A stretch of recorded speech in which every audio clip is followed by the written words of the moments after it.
Kudapan.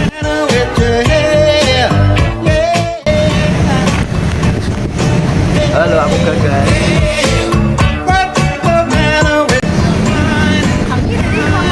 Tuju Museum Sandi. Check this out.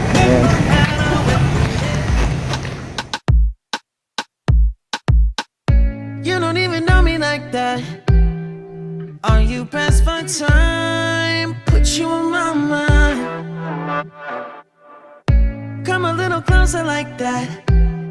Staying up all night, throwing drinks back.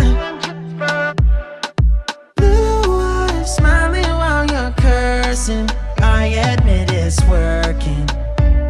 You're working.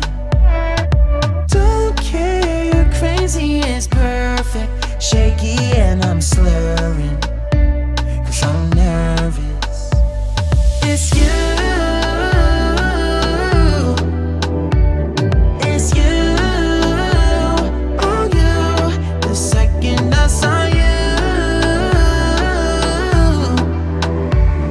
I'm nervous that it's you. I'm nervous.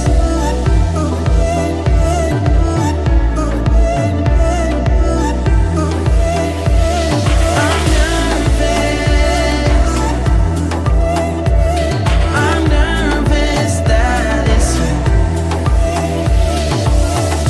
Now we don't wanna go back, blurring all the lines, been going from. I know that we both should get back. Been losing my mind, like being lost in yeah, your blue eyes, all my plans reversing. You know that it's working. You're working. Don't care, you're crazy, it's perfect. Shaky and I'm slurring, 'cause I'm nervous. It's you. It's you. Oh, you. The second I saw you, I'm nervous that it's you. I'm nervous.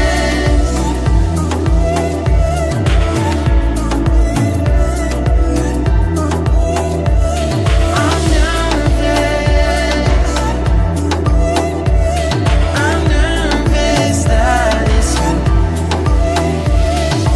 I'm just saying, I can't ignore you. I'm not playing. Might mess up and fall for you.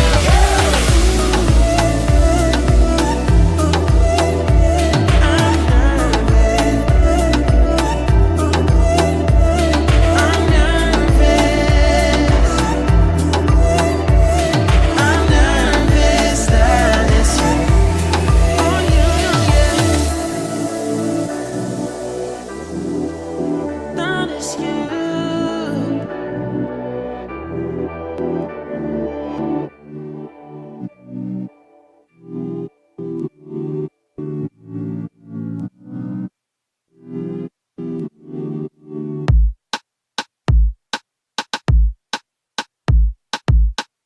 You don't even know me like that. Are you pressed for time? Put you on my mind. Come a little closer like that. Staying up all night, throwing drinks back.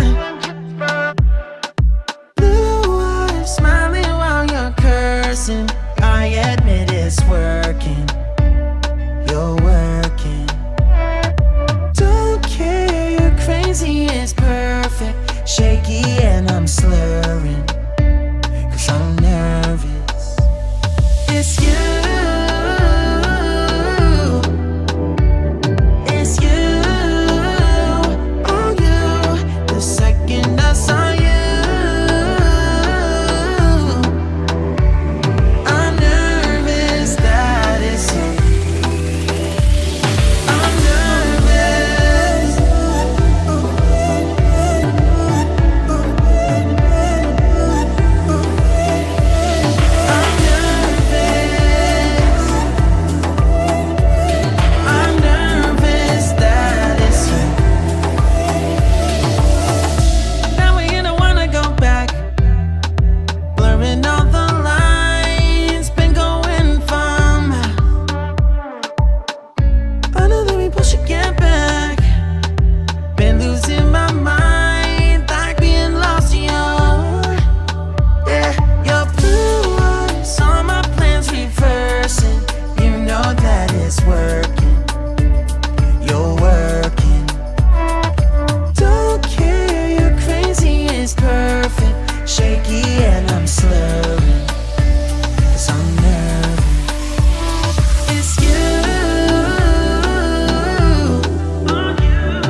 me like that? Are you pressed for time? Put you on my mind. Come a little closer like that. Staying up all night, throwing drinks back. Blue eyes smiling while you're cursing. I admit it's working. You're working. Don't care, you're crazy, it's perfect. Shaky and I'm slurring, 'cause I'm nervous. It's you. It's you. Oh, you. The second I saw you, I'm nervous that it's you. I'm nervous.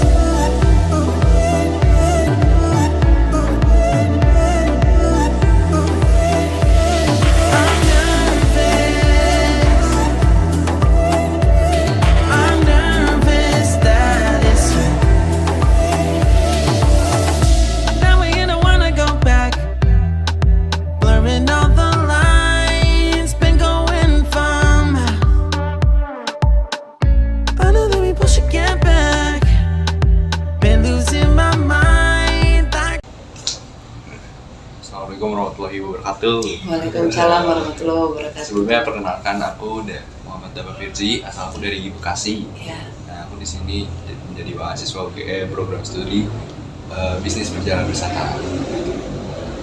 Saya Gagas Arya Duta Fisikela dari Pati, Jawa Tengah. Jawa Tengah. Oke. Saya Amelia Nusantari, saya dari Semarang.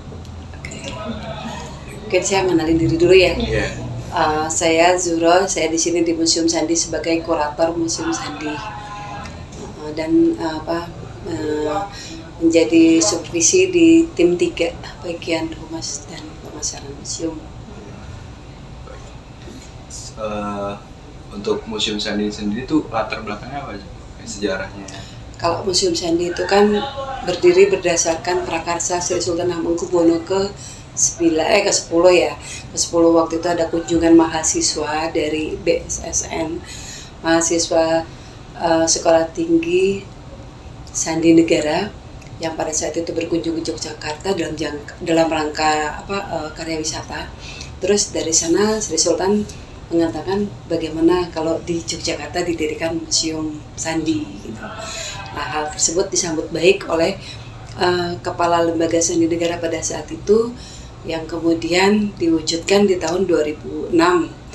Sudah mulai untuk menoto pengadaan pendirian Museum Sandi. Tapi karena terjadi ada bencana waktu itu, gempa ya. Oh, di tahun 2006. Oh, 2006. Ya kan?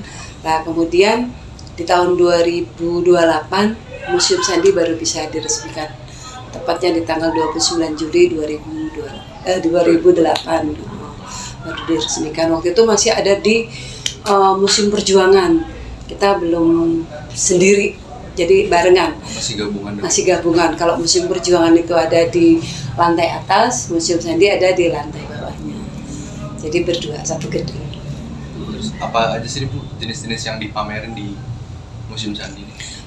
Museum Sandi ini memamerkan terkait tentang persandian ya, baik persandian klasik dari seluruh dunia maupun persandian di Indonesia, dan mesin-mesin sandi yang digunakan baik di dunia maupun di Indonesia, serta sejarah persandian.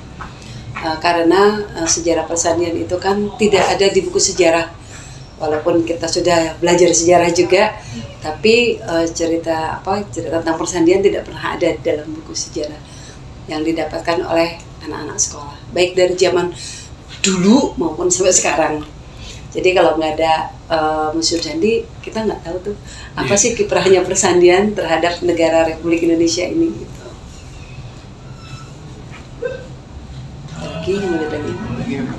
Kalau terkait fasilitas yang ada di museum ini tuh ada apa aja? Untuk fasilitas itu ada, kita punya museum ya, ruang tata pamer koleksi, yang di situ merupakan koleksi-koleksi yang dipamerkan untuk bisa dikunjungi oleh pengunjung. Selain itu juga kita mempunyai fasilitas yang bisa digunakan oleh masyarakat, baik itu komunitas maupun institusi lainnya, seperti ruang aula, ruang komunitas, ada juga perpustakaan, terus ada ruang parkir yang kadang-kadang juga dipakai bersama dengan dari sekitar ya, kan ada kantor-kantor sekitar yang mungkin mengadakan acara kayak gitu, atau misalnya dari SMA Steladus ngiriin acara, mereka boleh pinjam lahan parkir di Museum Sandi kayak gitu ya. Kalau selain itu untuk penunjang pengunjung kita juga punya musola, ada toilet umum, maksudnya laki-laki dan perempuan, terus ada juga ruang ibu dan anak, di mana mungkin Museum Sandi ada pengunjung yang masih punya bayi ya, terus bayinya perlu menyusui, kita juga punya ruang seperti itu. Biasanya siapa aja yang bertanggung jawab buat merawat Museum Sandi ini? Secara keseluruhan biaya perawatan Museum Sandi dibebankan dari anggaran Badan Siber dan Sandi Negara, itu untuk pendanaannya ya. Sedangkan untuk keseharian, seluruh karyawan yang ada di Museum Sandi yang merawat seluruh perawatan di gedung ini, baik dari kebersihan maupun kerapihan maupun dari koleksi-koleksinya gitu. Kecuali kalau perawatan misalnya ada kerusakan ya, itu dilakukan oleh pihak ketiga atau setelah mendapat persetujuan dari BSSN pusat. Ada contoh kegiatan atau event gitu kan di Museum Sandi? Kegiatan yang dilaksanakan di Museum Sandi. Gitu. Terakhir kita tuh dengan sahabat Museum Sandi khususnya ya, itu melaksanakan kegiatan Zumba baru terakhir kemarin. Ya, Zumba kan di tanggal 2 November. Sebelumnya juga ada detektif cilik, itu juga kerja sama Museum Sandi, sahabat Museum Sandi, dan satu lagi saya lupa dari salah satu founder yang melakukan kegiatan untuk anak-anak kecil, itu melakukan detektif cilik. Dan masih banyak lagi ya kegiatan yang lainnya, misalnya Museum Sandi ke SD Tumbuh Kembang itu, kita di sana berdialog tentang persandian. Terus kita juga ke SMP 5 juga. Jadi banyak sih sebenarnya sekolah-sekolah yang bekerja sama dengan Museum Sandi.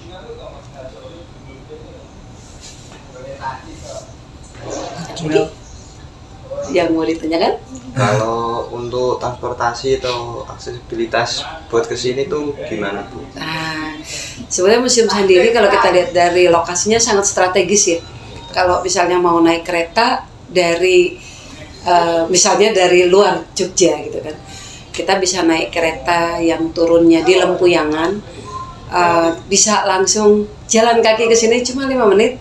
Demikian juga kalau di stasiun Tugu, stasiun Yogyakarta, itu juga cuma 5 menit ke sini. Atau kita naik Trans Jogja, ada di depan Museum Sandi.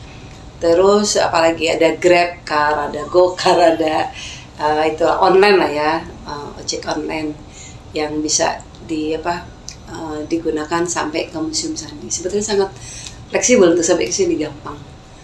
Kan lokasinya yang strategis dekat dengan Tugu, ya kan? Jadi udah orang banyak yang tahu lah sebenarnya. Kalau dari yang kami lihat sekilas tadi di depan, itu kan parkirannya mungkin lebih cukupnya untuk mobil dan motor, hanya untuk mobil dan motor. Kalau semisal ada yang rombongan kayak dari sekolah, semisal mereka menggunakan bus gitu, itu biasa parkirnya di mana? Jadi untuk kendaraan-kendaraan kecil kita memang ke dalam. Untuk kendaraan besar di luar. Karena di sekitar Museum Sandi itu kan masih ada lahan-lahan untuk parkir. Kantong-kantong parkir itu sebetulnya yang bisa digunakan untuk bus-bus cukup besar kok. Itu untuk bus bisa. Kayak gitu. Kalau misalnya yang rombongannya banyak, misalnya juga nggak bisa parkir di dalam, kita parkir di luar. Parkir di luar, nanti kan ada kegiatannya di dalam, biar tidak terlalu terganggu dengan aktivitas yang akan dilakukan di museum. Jadi di luar tetap tertata gitu? Iya, tetap tertata, tetap dijaga keamanannya. Insya Allah aman lah kalau di Museum Sandi. Lalu terkait ancillary service-nya Bu, kalau di Museum Sandi ini gimana? Gini ya, kalau di Museum Sandi kan kalau kita lihat itu di depan sudah ada petunjuk, ya kan, petunjuk kita mau kemana nih, mau ke musola, mau ke toilet. Ada juga fasilitas untuk inklusi kan, kayak ada tangga yang untuk bisa digunakan kursi roda kan, kayak gitu. Tuh, terus kita juga pemandunya itu selalu siap untuk memandu. Itu kan salah satu servis yang excellent ya kalau untuk pelayanan di museum. Dan pemandu-pemandu di Museum Sandi itu juga selain diajarkan dengan pemanduan yang biasa, yang umum, kita juga belajar bahasa isyarat. Jadi kami juga siap untuk menerima orang tuli ya, untuk difabel lain bisa ya? Difabel lain. Kalau difabel lain kan biasanya masih bisa berkomunikasi ya. Ya, kalau yang mungkin yang belum siap itu kita untuk yang tunanetra ya. Karena kita belum punya untuk huruf braille, belum ada. Kira-kira mengapa bukan kita nih sebagai warga Indonesia itu harus mempelajari sejarah Sandi? Itu Alasan pertama, kita tuh jadi tahu cerita Indonesia masih ada adalah salah satu kiprahnya orang Sandi. Karena waktu tanggal 1 Maret, itu serangan umum 1 Maret itu tahun 1949, kan berita kemenangan Indonesia masih ada kan, nggak ada yang tahu kan kalau misalkan tidak disampaikan sampai ke PBB, ya kan? Jadi disitulah kiprahnya orang Sandi menyampaikan berita dari Bandaran Playen, dari Playen di Gunung Kidul, dikirim ke Bidar Alam, dari Bidar Alam ke Tangse, dari Tangse di Aceh ya, sampai ke Kota Raja juga di Aceh, terus dikirim ke New Delhi, ke Rangon dulu baru ke New Delhi, dari New Delhi sampai ke New York. Itu berita Indonesia masih ada, berita tentang kemenangan Indonesia itu disampaikan oleh para Sidi. Jadi kalau misalnya kita nggak berkunjung ke Museum Sandi, kita juga nggak pernah tahu bahwa serangan umum 1 Maret ini kan ada dampaknya yang sangat besar kan bagi Indonesia ini. Kalau kita berkunjung sini kita jadi tahu. Itu salah satunya. Selain itu, Museum Sandi juga kan mengedukasi masyarakat itu untuk keamanan. Kita kan sekarang kan hidup di dua dunia ya. Secara fisik kita ada di dunia nyata sekarang, tapi kan secara pemikiran ya kan kita ada di dunia siber. Kita tuh di sini diajarkan bagaimana supaya berselancar tapi tetap aman. Ada di Museum Sandi ini. Kita mencoba untuk mengajarkan pengunjung maupun masyarakat yang bersinggungan dengan Museum Sandi untuk menjaga keamanan informasi, terutama informasi pribadi, untuk tidak disebarkan di media sosial, dan bagaimana trik-trik supaya tidak terkena hacker misalnya ya kan, yang phishing misalnya kayak gitu. Jadi supaya tetap keamanannya terjaga. Gitu.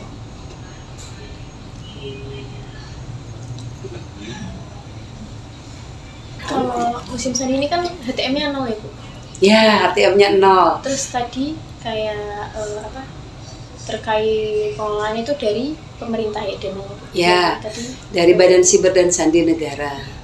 Dari situ pernah ada terkendala gitu nggak Bu? Kayak terkait dari sana terus terkait pengelolaannya di sini begitu? Kalau secara pengelolaan ini ya, karena kita tuh terbiasa dengan apa yang kita punya harus kita manfaatkan sebaik-baiknya gitu kan. Terus kalau misalkan untuk kegiatan, misalkan ada kegiatan-kegiatan yang tidak didukung oleh anggaran negara, itu kita juga tetap melaksanakan kegiatan-kegiatan yang tidak perlu dukungan anggaran besar, tapi tetap berjalan kayak gitu. Dan kita kan bisa melakukan kerjasama dengan pihak lain. Mungkin pernah ngelihat juga Kotporia itu salah satu kegiatan di Museum Sandi yang lumayan banyak kerjasama dengan komunitas. Jadi Museum Sandi bekerjasama dengan komunitas mengadakan event kayak gitu. Terus atau juga kita Museum Sandi misalnya mengadakan kerjasama dengan Sastra Bulan Purnama, di mana komunitas Sastra Bulan Purnama itu kan lumayan ya, banyak orang-orang yang pernah berjaya di zamannya kayak gitu. Kita juga pernah datang MH Ainun Najib waktu itu Kan kalau misalkan dipanggil khusus kan bayarnya mahal kan.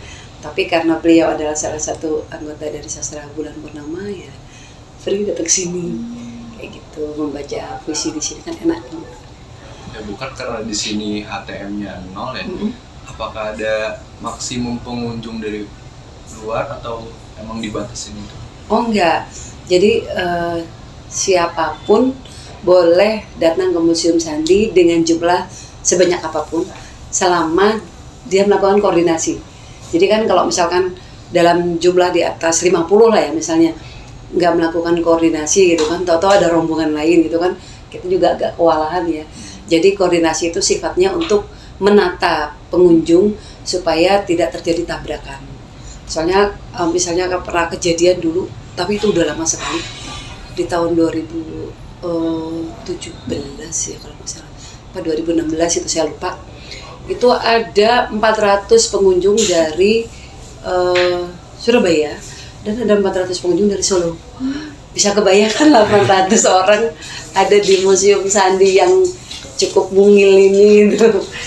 Jadi kita menghindari hal-hal seperti itu. Walaupun tetap terhandle ya, kita tetap bisa menghandle semuanya. Tapi paling enggak supaya kroniknya seperti itu nggak terjadi lagi. Lebih pada manajemen penataan pengunjung. Berarti perharinya nggak ada batasannya? Nggak ada batasan.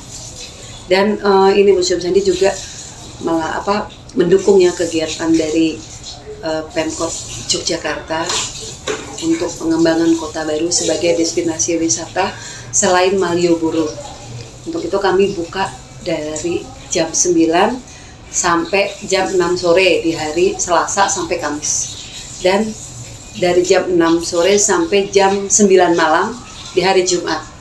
Sedangkan untuk Sabtu dan Minggu tetap dari jam 9 sampai jam 3 sore. Gitu. Itu karena kan programnya Kota Jogja adalah menjadikan Kota Baru ini heritage, kota heritage, terus udah gitu destinasi alternatif lain Malioboro supaya tetap berkembang. Dan mungkin kalau ngelihat seliling Kota Baru ya sekarang ini kan ramai banget kalau malam. Kalau dulu kan sepi gitu ya, sekarang sudah mulai ramai banyak yang anak-anak muda. Jadi kan gaungnya udah mulai kerasa kan bahwa oh ini juga ternyata ada perkembangan itu dan nggak gelap lagi, udah mulai terang. Kalau nggak salah kalau hari Senin itu Museum Sandi tutup itu?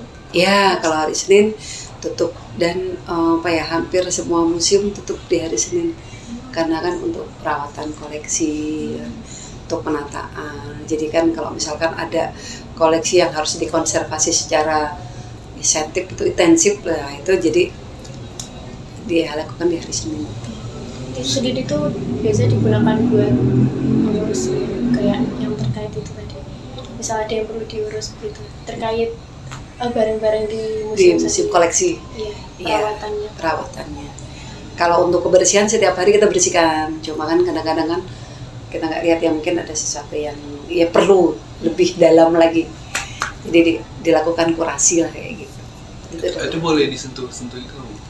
Ada yang boleh, ada yang enggak. Sebenarnya pengurangan sentuhan itu ya karena kan manusia itu kan ada enzimnya di tangannya kan. Jadi kalau misalkan dia nyentuh logam nanti kan ada sentuhan itu kan ada reaksi kimia.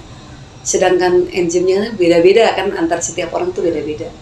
Jadi mungkin ada yang korosif sifatnya, ada yang enggak, tapi ya kandungannya beda-beda. Kadar garamnya lebih tinggi atau bagaimana. Supaya tidak mengganggu, jadi tidak disentuh, itu lebih baik seperti itu. Itu cuma logam, gimana kalau yang lukisan, kain, bisa kebayang kan terjadi sentuhan banyak orang. Jadi malah merusak, kan reaksi kimianya ada terus kayak gitu. Kalau koleksi di sini sekitar ada berapa Ibu? Koleksi di sini ada 235 koleksi. Itu termasuk yang lukisan, terus yang bentuk-bentuknya macam-macam. Ya bentuknya macam-macam dari ada pakaian, ada jam tangan, ada kamera, ada mesin, kayak gitu, macam-macam bentuknya. Ada 235, ada juga buku. Kapan aja Bu momen-momen penting di sejarah Sandi? Tanggal 4 April April. Itu hari ulang tahun persandian Republik Indonesia. Karena tanggal 4 April itulah Dinas Kode berdiri. Waktu itu kan Mr. Amir Sarifudin memerintahkan Dr. Rubiono Kertopati untuk mendirikan Dinas Kode yang dilakukan itu pada tanggal 4 April tahun 1946. Selanjutnya tanggal 29 Juli karena tanggal itu hari ulang tahunnya Museum Sandi. Ya. Itu momen-momen yang penting. Selain tentu saja kalau kita sebagai bangsa Indonesia ada 17 Agustus ya kan. Ada tanggal-tanggal lain. Tanggal-tanggal penting. Iya, tanggal-tanggal penting. Tapi tanggal yang penting banget itu di Museum Sandi itu. Di tanggal-tanggal penting itu biasanya ada dibuat acara gitu enggak di sini? Tanggal 4 April ya. 4 April itu beberapa kali Museum Sandi mengadakan napak tilas. Napak tilas persandian yang dilakukan dari Kota Baru sampai ke Dukuh, Purwoharjo, Sapigaluh, Kulon Progo. Berjarak sekitar 23 km. Dilakukan berjalan kaki itu sudah dilakukan beberapa kali. Waktu itu diawali dengan kegiatan napak tilas oleh 4 orang, ya orang Museum Sandi dan orang dari Angkatan Laut waktu itu yang ikut. Selanjutnya dari Forkom Sanda, selanjutnya dari Pramuka, dan terakhir itu dengan ini banyak pramuka gabungan antara pejabat-pejabat dari BSSM maupun dari Pramuka. Tapi waktu itu napak tilasnya bukan dari Kota Baru yang pas 10 tahun Museum Sandi. Kita napak tilasnya tuh dari Dekso sampai ke Dukuh. Gitu. Tapi itu ada yang dibuka untuk umum atau yang kayak kerja sama gitu? Dibuka untuk umum. Dibuka. Biasanya di IG sudah di woro-woro sebelum pelaksanaan napak tilas. Itu di ulang tahun Sandi, di ulang tahun persandian ya. Di ulang tahun museum juga kadang-kadang kita juga ngadain kegiatan, tapi belakangan ini enggak, setelah Covid enggak ya. Sebelumnya kita tuh pernah ngadain sepak bola, sepeda sampai 500 pesepeda. Terus ngadain panggung wayang Di sini. Di sini pernah, sama di Dukuh juga pernah. Tapi semenjak Covid anggarannya berubah kan, terjadi perpindahan anggaran, ya udah kita belum lagi melaksanakan event besar gitu.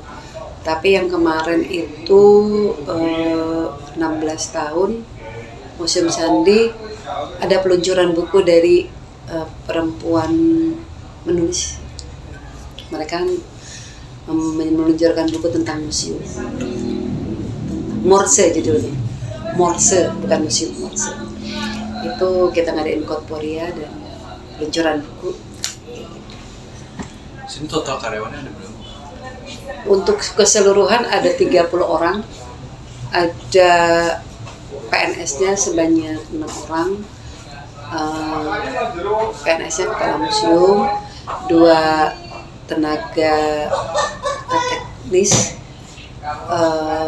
3 tenaga pelaksana, terus ada tenaga teknis fungsional ya, jabatan fungsional, terus ada juga PPNPN. PPNPN tuh pegawai pemerintah non pegawai negeri. Jadi kalau zaman dulu mungkin sebutnya honorer ya. Itu ada satpam, ada driver, ada tenaga teknis permuseum.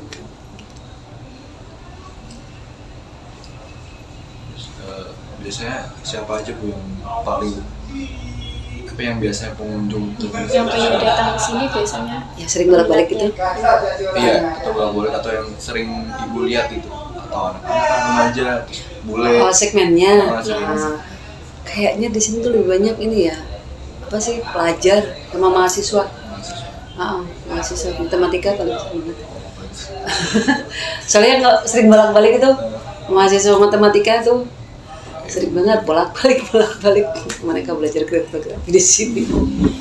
Kan ada kaitannya kan dengan matematika, ya kan. Terus ya yang apa sih pelajar-pelajar itu juga ada. Atau mahasiswa yang mencari informasi ya, semacam kan. Kan ada Dari universitas mana Bu kalau boleh tahu? Contohnya yang sering. Universitas di sekitar Jogja ya. Di Jogja ini sering. Tapi kita juga pernah dapat dari Bandung, dari Jakarta yang melakukan skripsi di Museum Sandi. Jadi nggak cuman sekedar orang Jogja, dari Subang, jadi banyak juga dari luar kota. Apalagi kan Museum Sandi kan ada MSIB itu magang studi independen bersertifikat yang bekerja sama dengan Kemendikbud ya. Untuk saat ini ada 35 perguruan tinggi yang mengirim mahasiswanya ke Museum Sandi. Gitu. Mereka ada 42 orang. Sebelumnya ada 55, sebelumnya lagi ada 50 orang. Jadi udah banyak sih seluruh Indonesia, karena MSIB kan udah di sini udah 3 kali, 3 angkatan. Dari 5, 6, 7.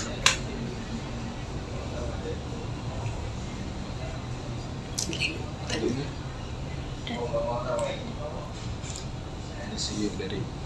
Mungkin harapannya Ibu untuk Museum Sandi dan buat anak-anak muda biar suka datang ke museum gitu.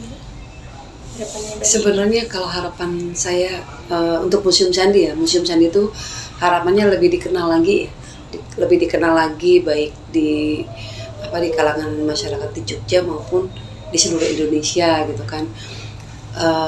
Ya harapannya juga supaya Museum Sandi lebih dikenal oleh generasi muda ya, supaya generasi muda juga mengerti apa sih kiprahnya persandian gitu kan bagi Indonesia gitu kan.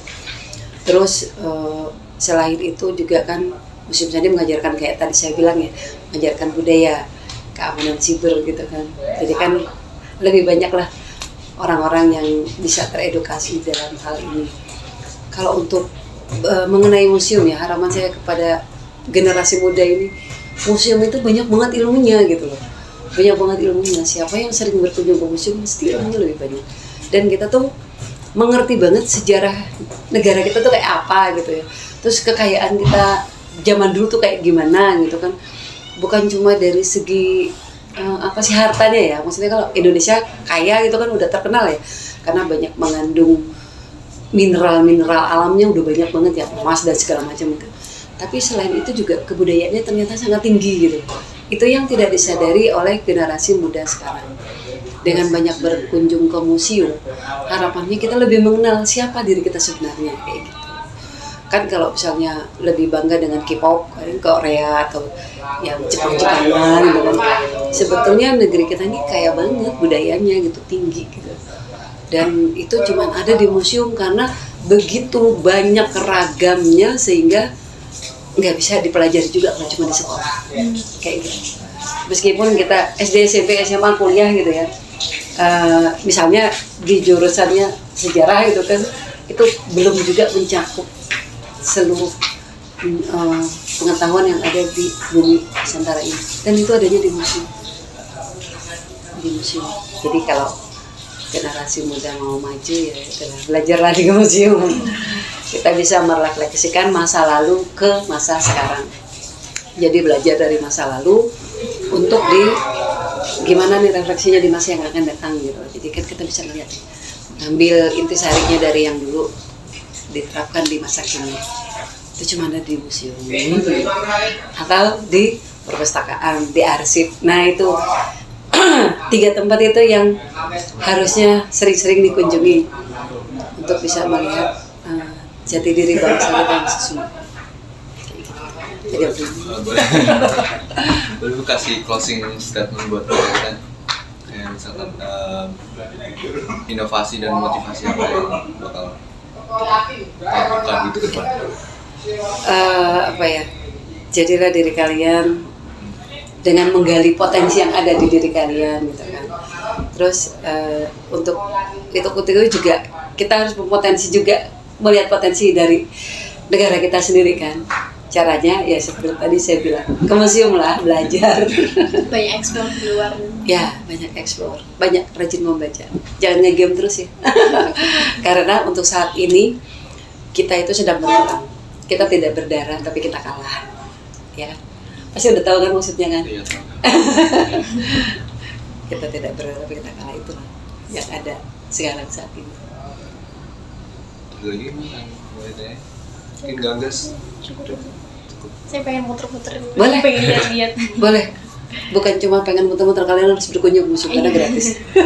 Mau lihat. Itu juga ada sih yang nungguin wawancara juga sih. Oh ya, Iya. di depan. Oke. Ya udah, kalau misalnya udah kalian bisa berkunjung ke museum. Nanti datanya minta sama Mbak Imas, nggak apa-apa kunjungan ya. Mungkin itu ya dari kami pertanyaan. Makasih Bu atas Makasih informasi banyak. sangat bermanfaat sekali. Amin. Semoga sukses jadi orang besar. Amin. Oke dah ya. Izin muter-muter dulu ya. Bu? Iya, lanjut. Terima kasih banyak Ibu sudah berkenan dengan wawancaranya. Makasih banyak, Bu. Ya, Terima kasih Bu. sama-sama.